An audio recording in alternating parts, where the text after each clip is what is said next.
Olá, amorecos! Cheguei, estou aqui e hoje eu queria falar com você sobre bullying materno.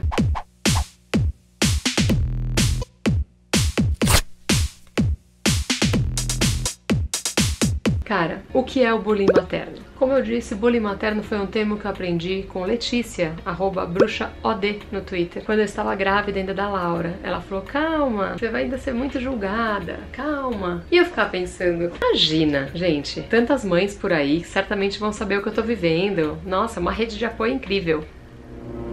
Só que não. O que acontece? Eu fiquei muito chocada, porque eu sou uma pessoa que cresceu vendo agressões gratuitas e agressões, sei lá, a pessoa não vai com a cara da minha mãe, aí fala um negócio sobre ela sem saber. Como eu disse aí sei lá, do negócio do pé frio. Botaram ali em algum lugar que minha mãe matava as pessoas e isso virou um negócio. Eu cresci acostumada com esse tipo de agressividade. No Fama, essas porradas todas de pré-julgamento, de gente que não sabia nem o que eu fazia da minha vida ou quem eu era. Tanto que o maior clichê da minha vida, 99% das agressões que eu sofro gratuitas são só porque é filha da Fafá. Tipo assim, amigo, eu tenho muito orgulho de ser filho da minha mãe. Se você vai ser clichêzento desse jeito, pelo amor de Deus, sabe? O maior clichê do mundo é tentar me agredir por ser filha da minha mãe. O que vocês querem que eu faça? Quer que eu volte pro útero, sei lá? O que eu posso fazer, meu? Eu sou filha dela. Isso é uma coisa que, graças a Deus, não vai mudar. O que não quer dizer que eu use minha mãe pra chegar nas coisas. Claro, não sou hipócrita. Eu sei que tem muita gente que tem interesse sobre as coisas que eu posto e tal, porque eu sou filha dela. Isso é uma coisa que acrescenta. E eu não sou hipócrita de dizer que não. Eu sei que sim. Só que justificar a minha vida inteira, tudo que eu faço de bom, de sucesso, por isso, e também tem quem gongue tudo que eu faço. Então, outro dia eu divulguei esse vídeo aqui no Twitter, o canal, e eu pensei, essa falida aí não deu certo cantando e agora fica fazendo esses vídeos toscos, porque a voz dela não é igual da mãe. Não, minha voz não seria igual da minha mãe, seria geneticamente impossível ser igual a minha voz da minha mãe. Mas assim, é sempre a necessidade de usar minha mãe pra me agredir. Então eu cresci com isso, já achando que a agressividade gratuita era isso e tá. Mas quando você vira mãe, você, ao invés de ter o apoio de uma porrada de mulher que viveu o mesmo que você tem um monte de dedo apontado pra sua cara. É incompreensível, porque todo mundo teve o puerpério, ficou sensível, ficou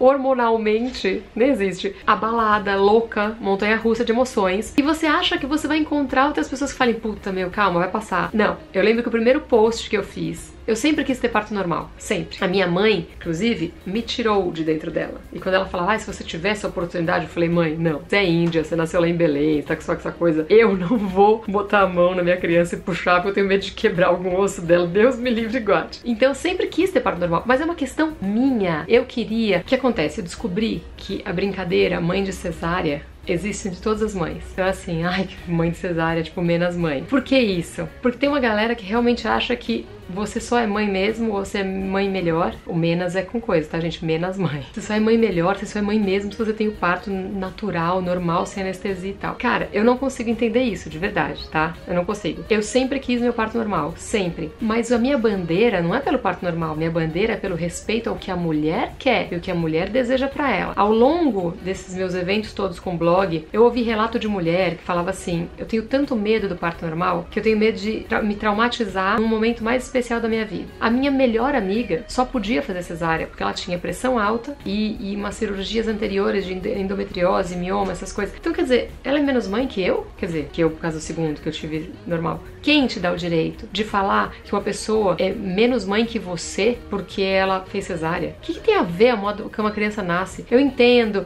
que tem quem defenda que é o momento mais especial, é um momento importante porque o bebê tá saindo de uma coisinha protegida. Eu entendo tudo isso. Agora, você anular o fato de que tem uma mulher ali e que depois que o bebê nascer e tudo for lindo, ela tem que estar bem também. Ela tem que estar bem para amamentar, para estar com aquele bebê. Então assim, o momento não é só do bebê, me perdoe, o momento é da mulher também, do pai, é o momento de todo mundo. Então assim, de onde saiu que só o parto normal faz uma boa mãe? Gente, pelo amor de Deus, eu conheço gente que teve parto todo natural na banheira e, sinceramente, trata o filho que nem nada. Eu já vi isso. Então, não é o parto que define quem é a mãe, não é um ato que determina quem é uma mãe, porque também tem isso, às vezes, você tá num momento assim, sei lá, a Laura teve um momento de Terrible 2 que se jogou no chão, lambeu o chão do shopping, eu fingi que fui embora, fiquei atrás de uma coluna. ela nunca mais fez isso. Mas eu via o olhar das pessoas pra mim, do tipo, nossa, que mãe horrível, nossa, que mãe cruel. Não sabe que dia eu tive, não sabe que tipo de criação eu dou pra minha filha em casa, não sabe, mas ela quer ter certeza que você é péssima. E ela é maravilhosa, imagina que ela faria isso. Recentemente, inclusive, saiu uma matéria no Estadão, uma mãe que tava num restaurante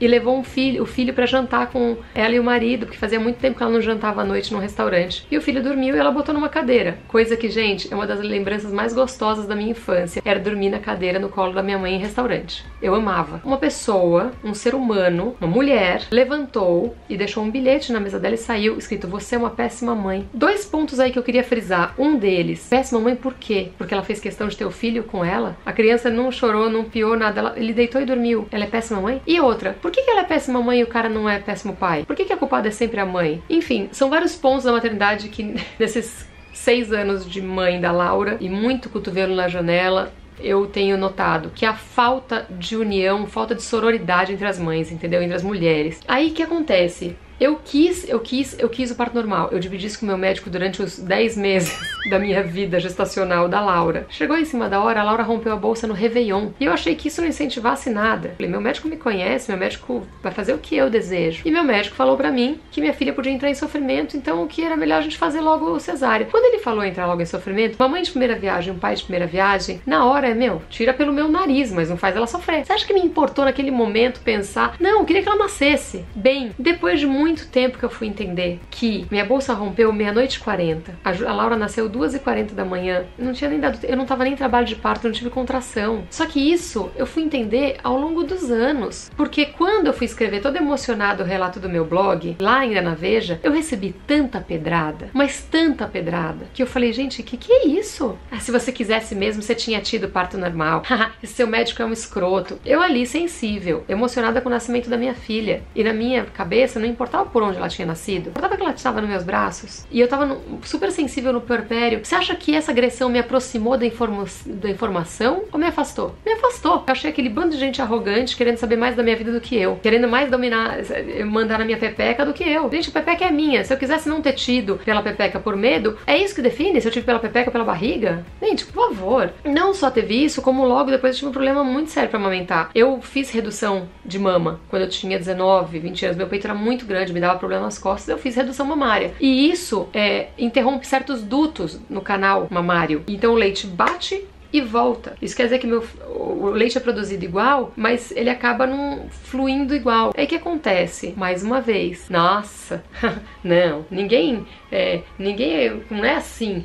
Amamentar é natural. Gente, vocês querem saber mais do meu peito que eu. E teve um erro aí, que no hospital que a Laura nasceu, já deram uma madeira pra ela direto, com um complemento. Isso foi errado mesmo. Só que as pessoas querem que eu me sinta culpada pelo que o hospital fez de errado com a minha filha. Aí chegou uma hora que minha filha, obviamente, é mais fácil, né, de mamar na mamadeira, o bico vai mais fácil, e óbvio que a Laura, quando eu terminava o peito, ela ficava com aquela cara de, oba, cadê minha mamadeira? E eu dava. E aí, obviamente, teve uma época que ela parou com o peito, porque ela falou, era a mamadeira que é muito mais fácil. Se ela tinha 3 meses e meio, parei o peito porque eu tava estressando mais ela de tentar do que alimentando ela. E isso foi uma conversa muito grande entre eu e minha pediatra, que vivia a minha vida naquele momento. E não a pessoa que tá comentando ali no meu blog, na rede social, querendo saber mais do meu peito, da minha vida, da minha pepeca, do que eu. Então assim, eu senti muito essa violência do bullying materno quando eu tive a Laura. Nessas 2 situações, da amamentação e do parto. E também assim, cara, sei lá, eu não sabia quanto sódio tinha um polvilho. Ou sei lá, enfim, toda hora tinha alguém pra me bater, pra ser melhor mãe que eu. Claro, gente, que a gente tem opinião sobre tudo, é incontrolável. Se eu vejo uma mãe também fazendo uma coisa que eu falo, nossa, cara, podia não ser dessa maneira, eu posso pensar isso, eu posso, dentro da minha cabeça, ter uma opinião. O que não significa que eu tenha que verbalizar essa opinião pra ela ou julgá-la de alguma forma. No que acrescenta eu chegar pra uma mãe que acabou de fazer uma coisa e falar, nossa, você tá dando chocolate com menos de 2 anos? Gente, sério, ela já deu chocolate. Ela tem pediatra, ela tem família. O problema é dela. E a gente não sabe como é a educação que ela teve em casa, qual é a cultura dentro da casa dela. A gente não sabe qual é a religião, a gente não sabe o que acontece dentro daquela casa e como ela cuida do filho dela. O filho é dela. Eu não me meto. O que eu tenho a ver com isso? E aí eu fui ficando calejada dessas agressões. Eu sofri um monte. E cada vez ficou mais claro pra mim que esse bullying materno tem que acabar. Esse julgamento, essa necessidade. Gente, você quer um troféu? Parabéns, o meu troféu é ver o sorriso das minhas filhas. E eu sei que elas sorriem. Quando eu coloquei na minha cabeça que eu era a melhor mãe que eu poderia ser, foi o primeiro passo de liberdade que eu tive. E depois, quando eu entendi que muita gente critica o outro justamente por uma frustração pessoal, eu ainda fiquei mais tranquila. Agora, precisa ser assim? Aí quando eu tive a Júlia, eu troquei de médico. Quando eu entendi que realmente o parto da minha filha foi uma desnecessária, eu procurei outro médico. Eu não vou ficar discutindo com o médico que eu tinha antes. Eu mudei de médica. E a minha médica entendeu perfeitamente o que eu queria.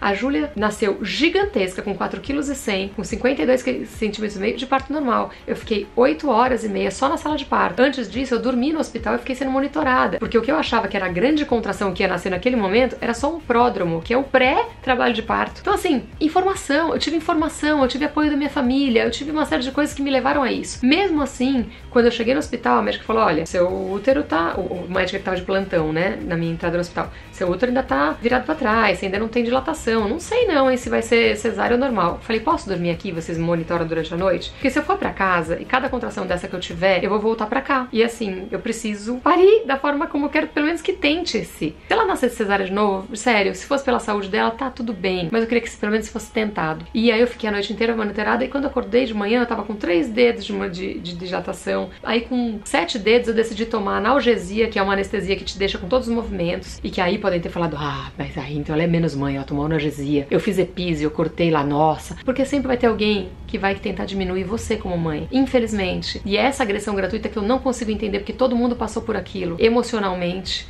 fisicamente. Toda mulher que passou por uma coisa, eu não consigo entender a razão pela qual aponta pra outra. Será que é pra se sentir melhor pelas coisas? Porque, gente, vamos se unir. Mulherada, pelo amor de Deus, sabe? Você quer dar um toque em alguém porque você acha que ela faz alguma coisa que pode ser não tão legal pro filho? Senta com ela com jeito. Tudo é a maneira de dizer. Sabe? Ah, sabe o que eu li outro dia? Agora, olhe com um pouco mais de compaixão, com um pouco mais de amor pra outra mãe, principalmente se ela é mãe de primeira viagem. E é por isso que eu tenho essa bandeira forte com blogs contra o bullying materno e pela união das mães e das mulheres. Pare essa competição inútil, porque, desculpa, ninguém vai ganhar nada de ninguém vai ter prêmio, o filho não vai ser mais feliz, embora algumas achem que sim. Gente, não é uma corrida. O que importa ali é a felicidade do teu filho. E aí, para as pessoas que sofrem bullying materno, eu digo, fechem os ouvidos, porque isso não vai te acrescentar. Claro que ouvir informações sempre é legal. Ouvir o outro lado, não, sabe, fazer, ai meu Deus, ó, vem minha mãe com outra coisa pra falar. Ouve. Se não for interessante, entra por aqui, sai por aqui. Agora, quando você perceber que é um julgamento sem fundamento, aquela pessoa não sabe a sua vida, como foi seu dia, qual o comportamento do seu filho nos dias normais, naquele dia como tá sendo, cara, sinceramente, cague e anda, porque não vai mudar a tua vida, só vai te deixar irritada e não vai mudar a felicidade do teu filho. Aprender sempre é válido, ouvir, mas ser agredida, ninguém é trouxa pra ficar sendo agredida, não. Então, respira, e você que tá grávida, saiba que você vai passar por isso, mas que você tem que relaxar e pensar, quem é essa pessoa que não sabe nada da minha vida? E se una a quem quer te dar carinho, afago e quer te falar as coisas com bom coração e não pra ganhar de você em alguma coisa. Esse foi meu vídeo sobre bullying materno, vejo vocês no próximo vídeo.